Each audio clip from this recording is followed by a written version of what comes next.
WhiskyJason here, whiskey from the viewpoint of an American over here in Germany, often tasting rare and exotic whiskeys. And today I have the second bottling from Dingle, their Wheel of the Year. This time we have the Bríde single malt, triple distilled Irish whiskey matured in bourbon casks and rye cask finish. Whiskybase number 226027. 10,000 bottles, at least in the 0.7 liters, 50.5% ABV, and an official recommended retail price over here in Germany of 84 euros and 90 cents. Very interesting to see that the price has already dropped down to 81 euros, even though this has been in the market now for 2 weeks. Now, I'm going to compare it to our first bottling Wheel of the Year from Dingle. This is the Salon. Now, this is matured in bourbon cask and muscatel cask finished.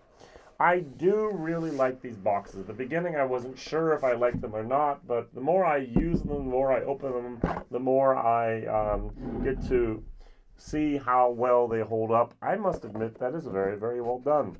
Great design.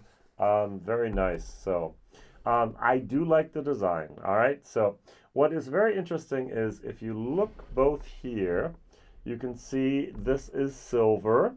And because this is the design here, this is the fire. This is October 31st, basically. For us in the Christianized world, it's Halloween, basically. At least in Germany, we call that then the first, that's Reformation Day now, and the November 1st is All Saints Day. Oh, when the saints come marching in. And here we have the Le Bríde, that is February 1st. All right, so this is actually gold because this has already been done. So that means the next one is going to be here. You can see that is going to be gold, and the next one should be coming out, if I understand the calendar correctly, on May 1st. May 1st is also a very important thing. And then from May 1st, we skip over then to the fall with the harvest. For us, it would be Thanksgiving, whatever they use there. And then we go through the different ones, and we'd have this, that, and then this as the final closing bottling. So this should take 2 years to talk about the 9 different, if I counted right, 1, 2, 3, 4, 5, 6, 7, 8, 9. So the 9 different bottlings that we're going to have here of the Wheel of the Year during 2 years, which is good. All right, so I have to pour a little bit of this in here.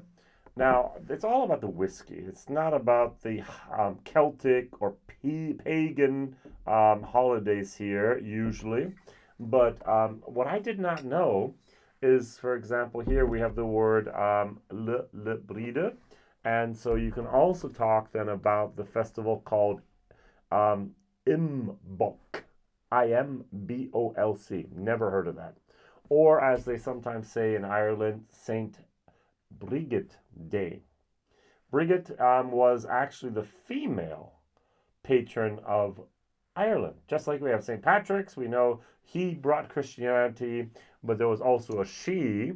So we have here the Bríde of Kildare, and she, 451 up to 525, she brought, together with Patrick and together with another name I've never heard of, shame on me, Columba, not Columbus, Columba.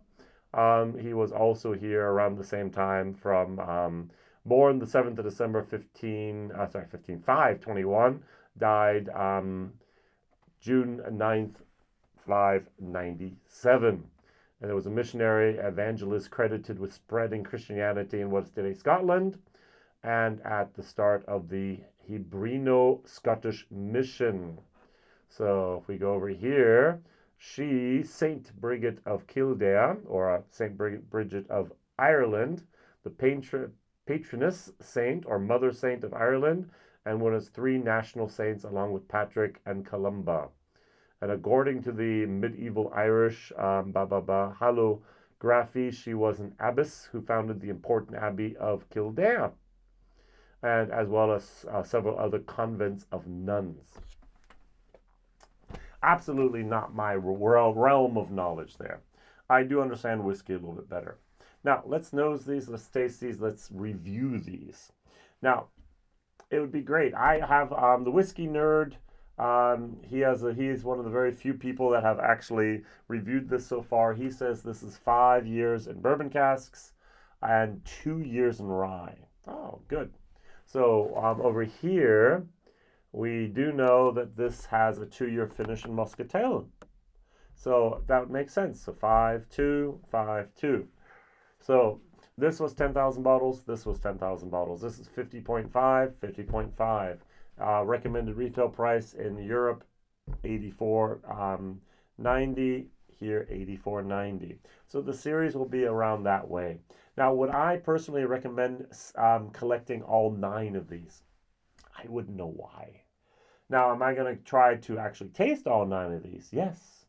If they make it to Germany, I'm going to buy a bottle. I'm going to share it. I'm going to do a video about it. I want to see and review and to experience these different bottlings. And really, I just love what Dingle is doing. I really enjoy how they're doing that. Graham Coull is doing a wonderful job.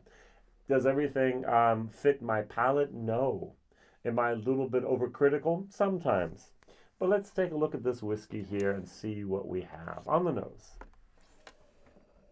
I do get, I think, that typical tropical punch moment from Dingle.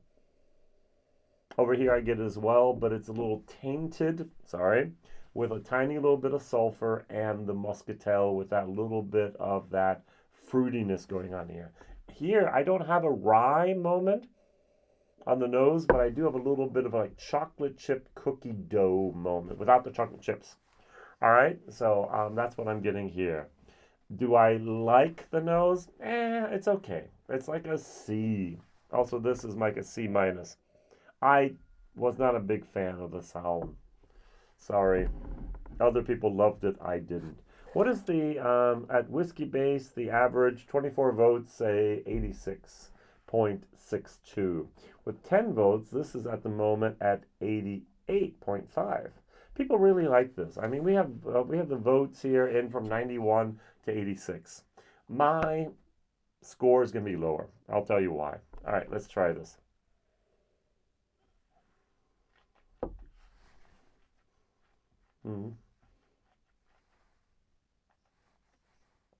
The very, very, very first thing that I noticed while tasting this, it's hot. It's not 7 years. It tastes like a 3 to 4 year old whiskey, in my opinion. It's not, but it tastes like it. It's very, very hot. Now, there is a wonderful sweetness that goes on towards the end, but it goes like this. It's hot, and then it's like, oh, okay, that's nice.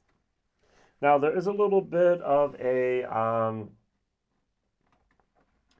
heartburn moment going on down here a little bit. There is still that cookie dough moment going on, which I really like. There is some tropical fruits going on in there, a little bit of raspberry, a little bit of a watermelon and a papaya moment. It's good, but the heat dominates, and I don't like that. I'm not a fan of hot whiskeys. A couple hours ago, I did a nice little video here about whiskey that was 56.5, and one was 57.5, and one was 60.5. All right, it was bourbon. It wasn't hot. I took even the 64.2% Booker's and I was like, oh, this is delicious. And then I go over here to the 50.5 and go, oh, that's hot. It has a lot to do with the youthfulness of a whiskey put into. I'm not even sure. This doesn't say anywhere first fill barrel. It says just Ex-Bourbon. Now, I don't know where Dingle would be buying second fill bourbon barrels. But hey, I would assume that they'd be buying fresh bourbon barrels because usually we don't, in Scotland as much, in Ireland, they don't actually deal and trade old casks as much. You buy a cask, you use it until it's dead, and then you sell it off to someone to make a planter out of it, all right, or furniture or something like that. There's not a big market for used barrels in Ireland. Not saying there isn't a market, it's just not a huge or big thing that distilleries are doing and have done in the past. All right. I'm going to add a little bit. I tried this 3 times in my German video. Then I added a little bit of water, and then I'm going to go over here real quick and then evaluate this. Cheers.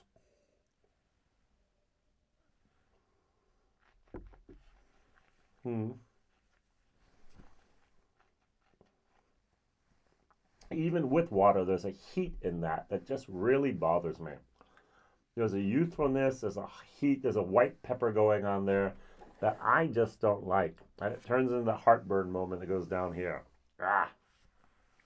So not what I want. All right.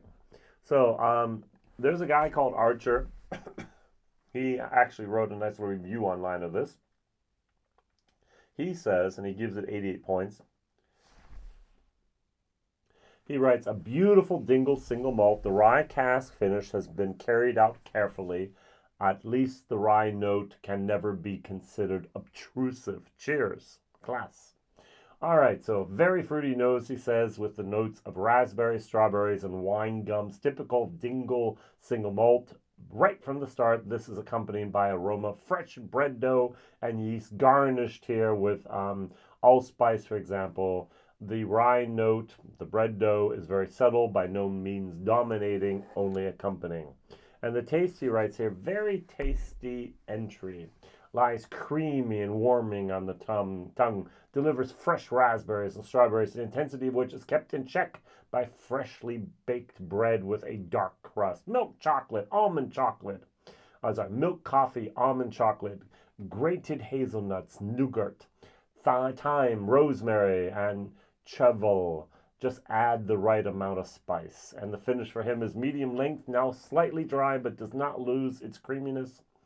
Has succinct chocolate notes and nougat for a long time. The subtle rye note is still there. The fruit notes are slowly fading away. He really liked this. I asked myself, literally, are we tasting the same whiskey?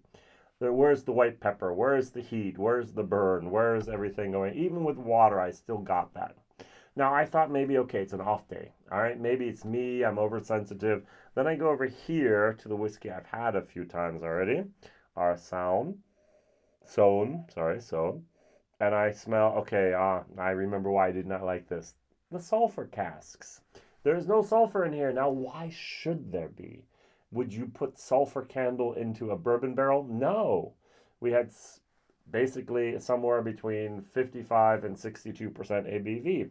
Would you put it in a rye cask? No, you had between 55 and 62.5% ABV. Why? Sherry with 20-some, wine with it's even less. Of course you would. All right, good.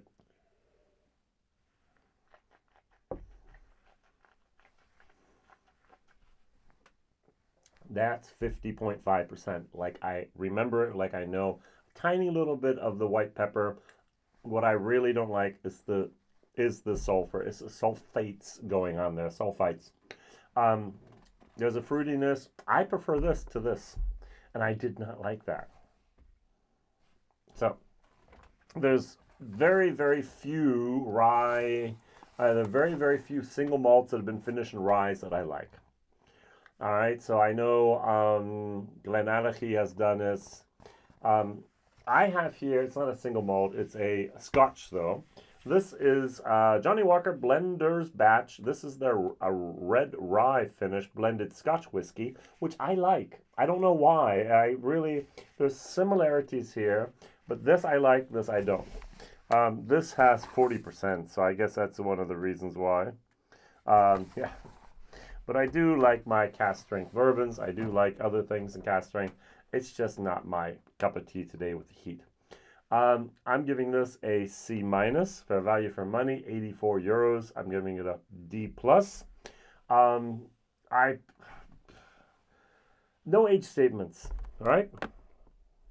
No, if I go to the website, I'm gonna really complain really a lot here for 1 second. I'm at the Dingle Distillery, i.e.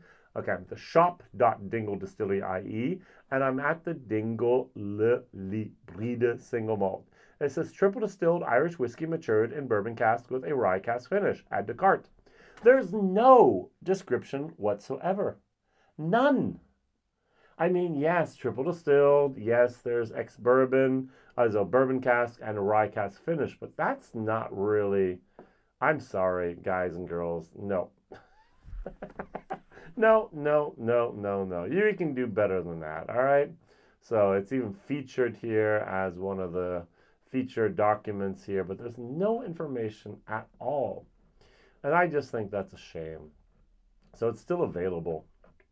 So even there, it's 85 euros, and even that shows something. It's 85 euros in Ireland, and it's 84.90 here in Germany. Our VAT is less, our alcohol excise tax is less, and yet we have the same price. Almost all Irish whiskey is at least 20% cheaper over here in Germany than it is in Ireland. Someone's holding out their hand and going, "Give me, give me." All right, I don't like that. So this is a C minus whiskey. Value for money is a D. This is a C minus whiskey as well, and I don't like either of those. I hope there will be the next bottlings. I'm going to go, wow, thank you. Yes, lovely. Do more. Great. But at the moment, this is not the series, at least not the whiskey I was hoping for, at least yet. Not yet. So, first question of the day, are you interested in actually collecting all 9 of these? Is this a series you might actually think about, and if so, why? Just have it on your shelf because you're Dingle. You collected everything else from Dingle. I understand that. And the second thing is what is your favorite bottling from Dingle? All right, I like their single malt. I really do. Their standard single malt from Dingle, yummy, yummy for my tummy. All right, thank you very much for watching, liking, subscribing, and telling others. See you very soon. Whiskey Jason here. Bye-bye.